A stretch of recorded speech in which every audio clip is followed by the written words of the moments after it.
Loan माफी, महाराष्ट्र में लूट रोकने का वादा। उद्धव ठाकरे ने लोकसभा चुनाव के लिए जारी किया मैनिफेस्टो।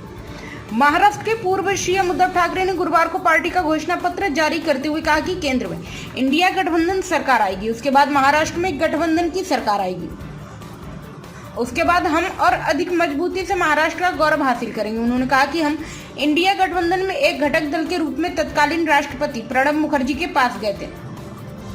वह क्षण आज भी मेरी आंखों के सामने है। राष्ट्रपति खुद हैरान थे क्योंकि कई सालों बाद देश में एक पार्टी सत्ता में आई थी। उस वक्त बीजेपी ने बहुमत का आंकड़ा छू लिया था, फिर उन्होंने नोटबंदी कर दी, फिर साल 2019 में वे दोबारा सत्ता में आए, उन्होंने धारा 370 हटा दी।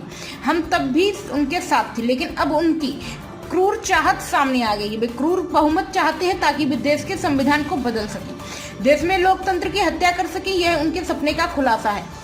उद्धव ठाकरे ने घोषणा पत्र जारी करके ये बात कही। उन्होंने कहा कि कांग्रेस ने अपना घोषणा पत्र पेश कर दिया है। शरद पवार की पार्टी एनसीपी ने घोषणा पत्र बना लिया है। मैंने शुरुआत में ही घोषणा कर दी थी कि हम अपनी प्रतिज्ञा तभी जारी करेंगे जब यह आवश्यक समझा जाएगा।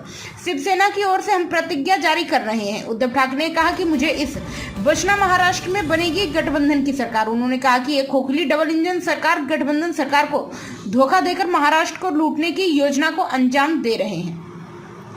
उन्होंने कहा कि अब केंद्र में इंडिया गठबंधन सरकार आएगी, उसके बाद महाराष्ट्र में गठबंधन की सरकार आएगी, उसके बाद हम और अधिक मजबूती से महाराष्ट्र का गौरव हासिल करेंगे।